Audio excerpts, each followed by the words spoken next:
7 मई रूस के लिए बेहद खास दिन बनने जा रहा है। इसी दिन पुतिन के नए कार्यकाल की औपचारिक शुरुआत होने जा रही है। 7 मई को भव्य कार्यक्रम भी होने जा रहा है। इस जश्न को और शानदार बनाने के लिए यूक्रेन को ज्यादा से ज्यादा भस्म करना होगा, ताकि 7 मई को पुतिन मंच से रूस की नई जीत के बारे में बता सके, सरकार और सेना की कामयाबियां गिना सके। यही वजह है कि इन दिनों युद्ध ने एक नई रफ्तार पकड़ ली है। डेडलाइन तय होने की वजह से रूस की सेना तेजी से यूक्रेन के गांवों पर कब्जा जमा रही है और कीव से लेकर ओडेसा तक विशेष मिशन चलाया जा रहा है।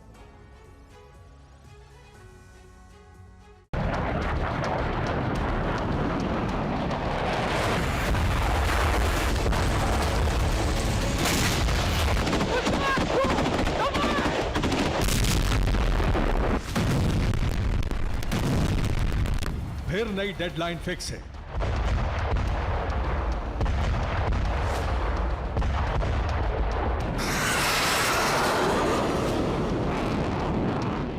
टारगेट भी तय है, बस किसी तरह रूसी फौज को मिशन पूरा करना है।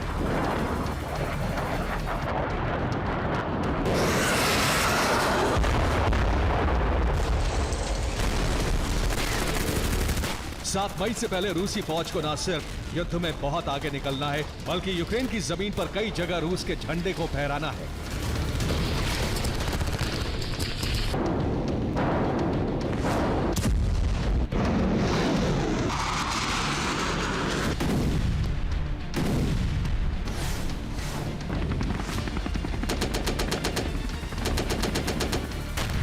रूस में जब जब डेडलाइन फिक्स की गई है, टॉप कमांडर्स पर प्रेशर आया है, तब तब यूक्रेन की हालत ऐसी ही हुई है जैसी अब हो रही है।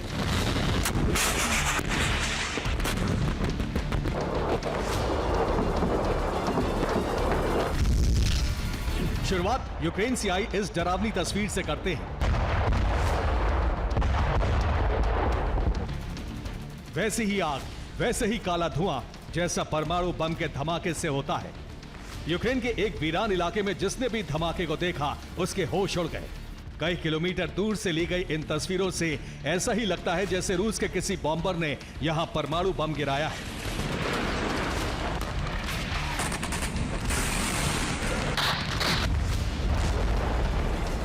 असलियत तो यह है कि रूस का बम ज्यादा ताकतवर नहीं था, लेकिन बम जहां गिरा वहां एक चिंगारी से भी ऐसा ही धमाका होता,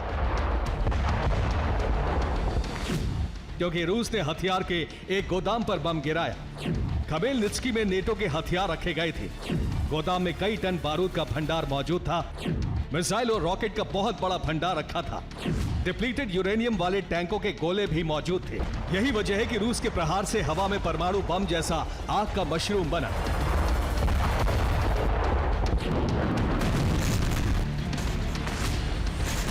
रूस के ताबड़तोड़ प्रहार की वजह 7 मई को होने वाला समारोह है, जिसमें पुतिन राष्ट्रपति पद की औपचारिक शपथ लेंगे।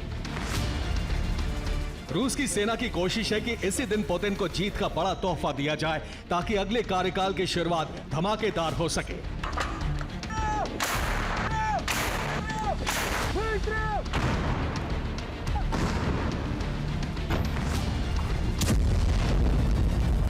सात मई को पुतिन युद्ध की उपलब्धि पर भाषण देंगे। पुतिन के भाषण में कामयाबियों का जिक्र होगा। 7 मई से पहले कई इलाकों पर कब्जा करेगी सेना। एक तरफ अमेरिका से हथियारों का जखीरा आने की खबर और दूसरी तरफ 7 मई की डेडलाइन ने रूसी फौज के कमांडर्स को दबाव में ला दिया है। यही वजह है कि पूर्वी यूक्रेन से लेकर बड़े शहरों तक ताबड़तोड़ हमले की शुरुआत हो गई है।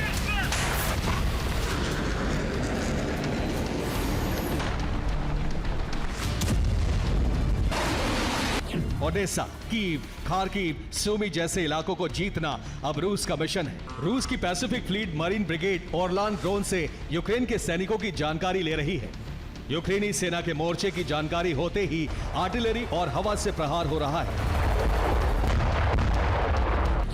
ओरलान ड्रोन 12 घंटे तक हवा में रह सकता है। ओरलान ड्रोन थर्मल इमेजिंग कैमरे से लैस है। इंफ्रारेड कैमरे की वजह से सटीक लोकेशन देता है। एयर डिफेंस कमजोर हो चुका है और रूसी ड्रोन बेखौफ उड़ान भर रहे हैं। एयर डिफेंस की मिसाइलों की कमी की वजह से यूक्रेन ड्रोन को गिरा नहीं सकता और नतीजा यह हो रहा है कि यूक्रेन के मोर्चे पर सटीक निशाना लग रहा है। आपको दिखाते हैं कि 7 मई से पहले रूस किन इलाकों पर कब्जा कर सकता है।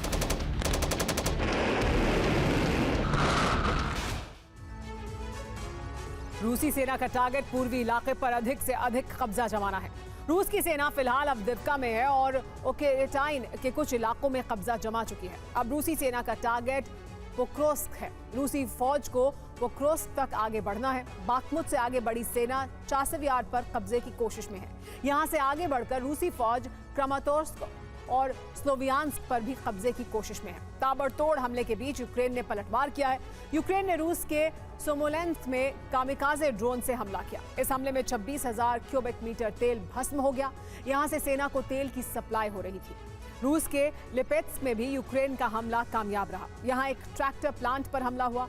यहां सैन्य वाहनों की बॉडी का निर्माण होता था। लिपेत्स्क में रूस का एयर डिफेंस नाकाम रहा। ओकेरेटाइन के एक गांव में रूसी फौज का कब्जा भी हो चुका है। नोवोबाखमुतोव्का नाम के इस गांव में रूसी सेना ने इन तस्वीरों को सोशल मीडिया पर अपलोड किया है।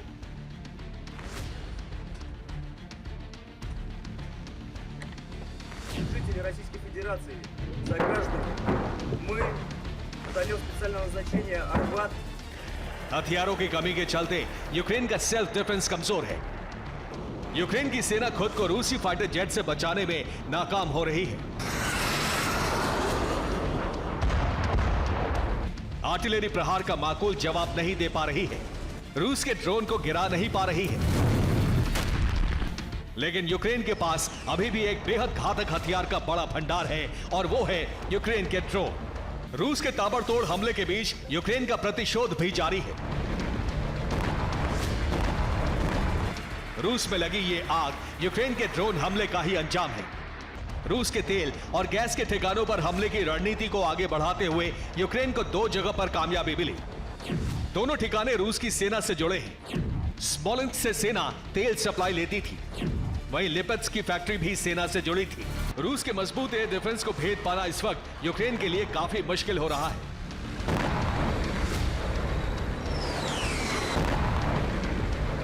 जिसकी वजह से यूक्रेन हर दिन अपने कई ड्रोन गंवा रहा है। लेकिन लगातार कोशिशों का ही परिणाम है कि रूस को एक बार फिर इतना बड़ा नुकसान उठाना पड़ा है।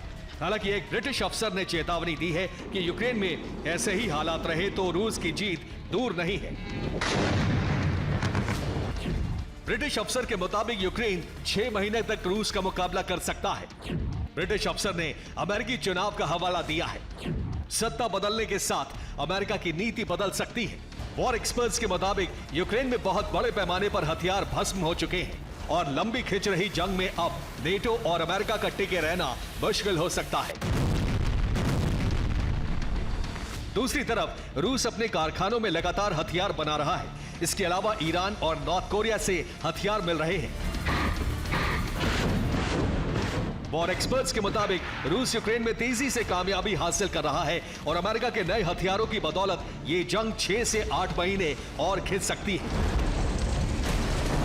लेकिन उसके बाद क्या होगा, इसे लेकर कई तरह की आशंकाएं। ज़ेलेंस्की भी भविष्य को लेकर फिक्रमंद है और यही वजह है कि यूक्रेन इस बार बहुत बड़े पलटवार की तैयारी में है। यूक्रेन की कोशिश है कि रूस को इतना नुकसान पहुंचाया जाए कि पुतिन युद्ध छोड़कर समझौते में रूस की भलाई मान ले। Bureau report, TV9 Bharatvarsh.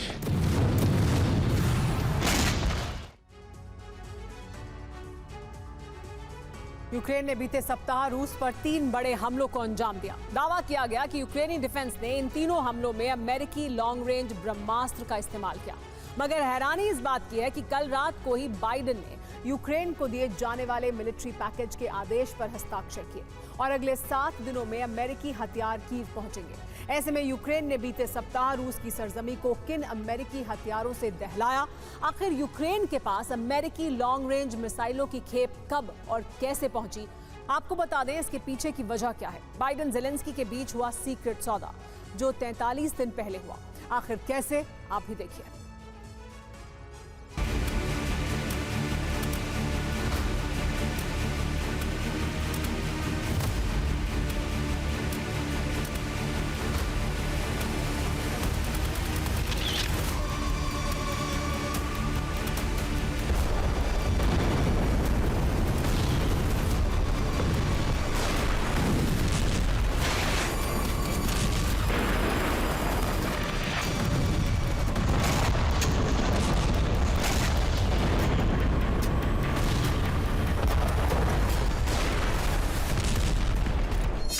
करीब 24 घंटे पहले यूएस प्रेसिडेंट बाइडेन ने यूक्रेन को दिए जाने वाले सैन्य पैकेज के आदेश पर हस्ताक्षर किए।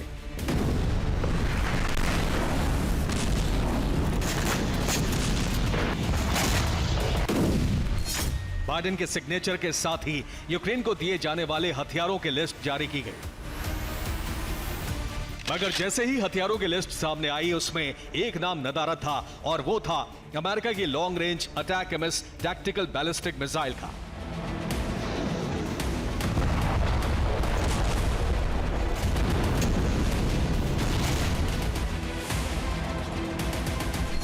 आपको बता दें, अमेरिका की तरफ से लगातार यह ऐलान किया जा रहा था कि यूक्रेन को attack MS tactical ballistic missile की खेप सप्लाई की जाएगी। ज़ेलेंस्की भी लगातार बाइडेन से अटैक एमएस टैक्टिकल मिसाइल की डिमांड कर रहे थे।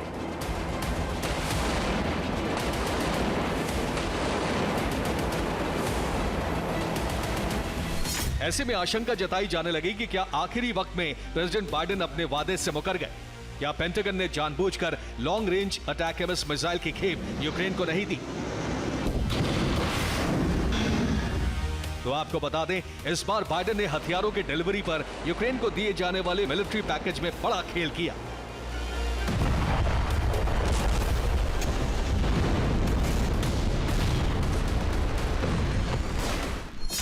वो ये कि 24 अप्रैल को बाइडेन ने मिलिट्री पैकेज के आदेश पर साइन किए, मगर 12 मार्च को ही पेंटागन ने अटैक एमएस मिसाइल यूक्रेन भेज दी। long-range ATACMS at the president's direction. He quietly directed his national security team to send ATACMS to Ukraine for use inside Ukrainian sovereign territory in February. They started moving as part of the military aid package we announced on March 12th. मतलब ये कि pentagon ने 43 दिन पहले ही ATACMS tactical ballistic missile की खेप बिना किसी को भनक लगे बेहद ही खुफिया तरीके से कीव सप्लाई कर दी। और जानते हैं, जैसे ही ज़ेलेंस्की ब्रिगेड को अमेरिकी लॉन्ग रेंज मिसाइल की खेप मिली, उसने रूसी सरजमी को ताबड़तोड़ मिसाइल हमलों से दहला दिया। एक के बाद एक सीरियल मिसाइल अटैक किए, वो भी क्रीमिया से लेकर रूसी इलाकों तक।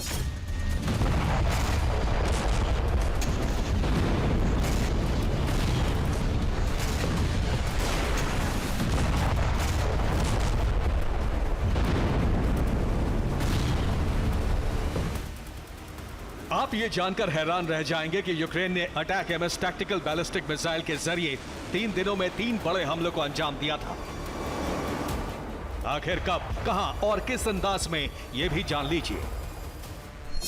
मसलन 16 अप्रैल 2024 यूक्रेन ने क्रीमिया के जानकोई टाउन पर मिसाइलों से हमला किया। इस हमले में रूस की हाइपरसोनिक मिसाइलों का गोदाम राख हो गया। यूक्रेन ने 12 अटैक एमएस टैक्टिकल मिसाइलों से हमला किया था। 17 अप्रैल 2024 यूक्रेन ने तातारस्तान इलाके में अटैक एमएस मिसाइलें फायर की। इस अटैक में रूस की न्यूक्लियर बॉम्बर फैक्ट्री पूरी तरह तबाह हो गई।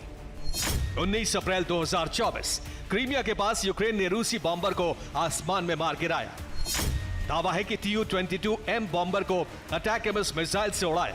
मतलब यह कि रूस के बारूदी गोदाम और परमाणु बॉम्बर के दहन की स्क्रिप्ट बाइडेन ने पहले ही लिख दी थी, और इसी के तहत पेंटागन ने अटैक एमएस मिसाइलों की खेप मार्च महीने में ही कीव भेज दी, ताकि यूक्रेनी सेना इस मिसाइल के इस्तेमाल से प्रचंड तबाही मचा सके, रूस के कोने कोने को दहला सके।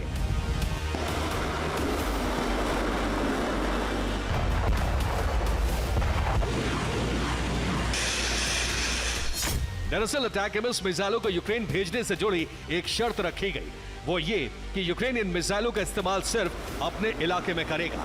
मगर यूक्रेन ने क्रीमिया ही नहीं, रूस तक में अटैक एमएस मिसाइलों से हमला किया।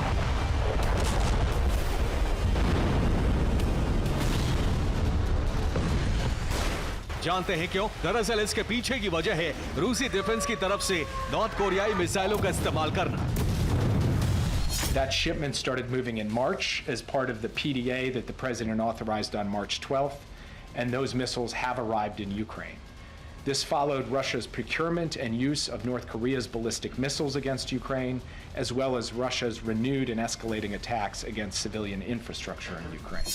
अब सवाल यह है कि यूक्रेनी प्रेसिडेंट ज़ेलेंस्की ने अमेरिका से attack MS tactical ballistic missile की ही मांग क्यों की? तो आपको बता दें कि ये एक ऐसा घातक हथियार है जो न सिर्फ लंबी दूरी तक प्रहार करता है, बल्कि इसके साथ साथ किसी भी सुरक्षा कवच को नेस्तनाबूद कर सकता है। आखिर कैसे, ये भी जान लीजिए। अटैकम्स मिसाइल की मारक क्षमता करीब 300 किलोमीटर है। इस अमेरिकी मिसाइल का कुल वजन 1670 किलो तक है। 13 फीट लंबी ये मिसाइल मैक 3 रफ्तार से हमला करती है। अटैकम्स मिसाइल जीपीएस और नेविगेशन गाइडेंस से लैस है। 90 के दशक से US army ATACMS tactical ballistic missile का इस्तेमाल करती आ रही है। सुपर पावर अमेरिका का यह ब्रह्मास्त्र साल 1991 से अब तक 3 बड़े युद्ध में इस्तेमाल किया जा चुका है।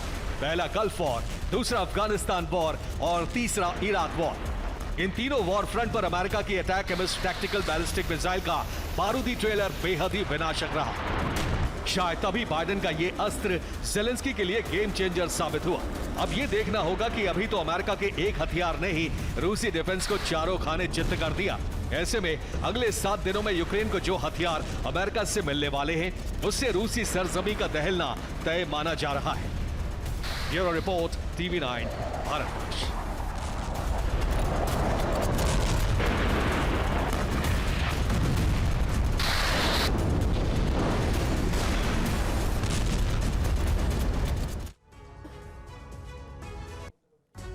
ईरानी राष्ट्रपति इब्राहिम रईसी ने इजराइल से प्रतिशोध का ऑपरेशन शुरू कर दिया है। इजराइल पर ईरान के समर्थन से चलने वाले प्रॉक्सी संगठनों ने बड़े हमले शुरू कर दिए हैं।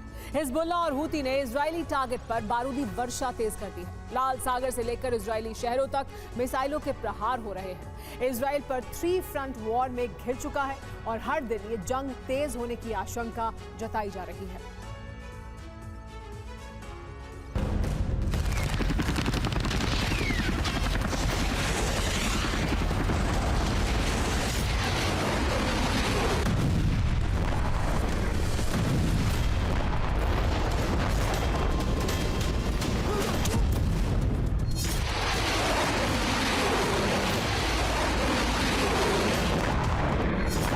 गाजा की जंग का विस्तार निश्चित था और ये जंग अब अरब के 4 देशों में फैल चुकी है। इजराइल, फिलिस्तीन का गाजा, यमन और लेबनान अब इस जंग के बारूद से धधक रहे हैं।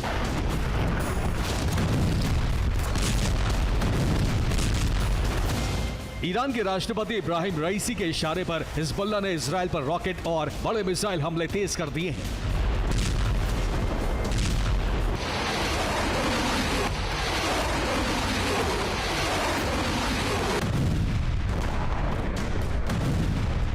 हिजबुल्लाह ने इतने बड़े हमले इजराइल पर बीते 6 महीने में नहीं किए जितने 24 घंटे में किए हैं। इजरायली सेना और हिजबुल्लाह के बीच क्रॉस बॉर्डर जंग शुरू हो चुकी है।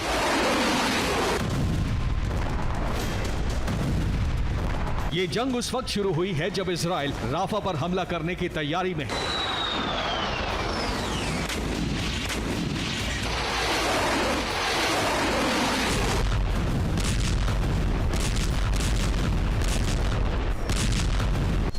बीती रात हिजबुल्लाह ने लेबनान से इजराइल पर मिसाइल हमला किया। इजराइल के एकर शहर पर यह मिसाइल गिरी। हिजबुल्लाह ने पहली बार इतनी दूरी तक मिसाइल हमला किया है। हिजबुल्लाह अब तक इजराइल लेबनान बॉर्डर पर इजरायली सैन्य चौकियों पर रॉकेट हमले करता रहा है।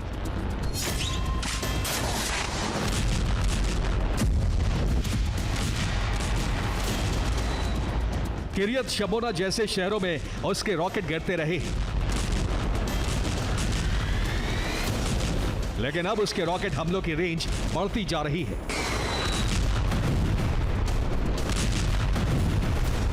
इसके साथ ही हिजबुल्लाह ने इजराइल को एक और जोरदार झटका दिया है।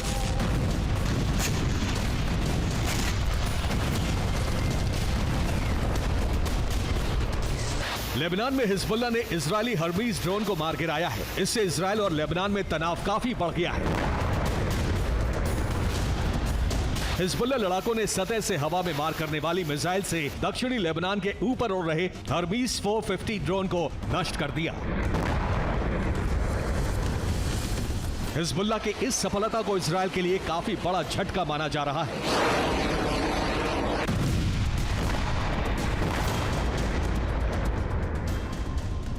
19 अप्रैल के बाद ईरान ने हिजबुल्लाह को एंटी एयरक्राफ्ट और एयर डिफेंस सिस्टम की मिसाइलों का नया जखीरा भेजा है। इन्हीं मिसाइलों से हिजबुल्लाह मिसाइल हमले कर रहा है और दावा है कि इजराइल का ड्रोन भी ईरान से मिले रूसी डिफेंस सिस्टम से गिराया गया है। हिजबुल्लाह ने 6 अप्रैल को 2 और इजरायली ड्रोन मार गिराए थे। इसमें एक हर्मीज 450 और एक हर्मीज 900 शामिल था। ये हमले हिजबुल्लाह के तेजी से बढ़ती ताकत के सबूत हैं और ये ताकत अब इजराइल पर कहर बनकर बरस रही है।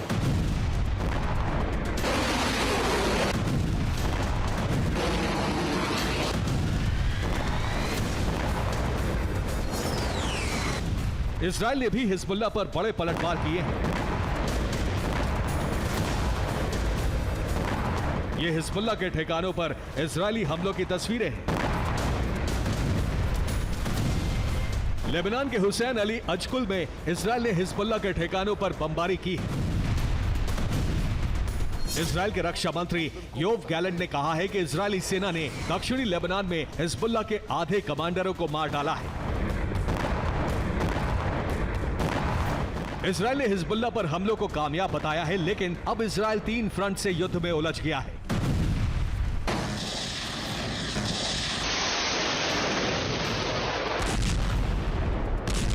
क्योंकि इजराइल पर यमन से हूती, लेबनान से हिजबुल्लाह और गाजा से हमास के हमले जारी हैं। Bureau report, TV9 Bharat. फिलहाल वक्त हो गया एक ब्रेक का। सुपर प्राइम टाइम में आज के लिए इतना ही। रुक रहे हैं कुछ देर।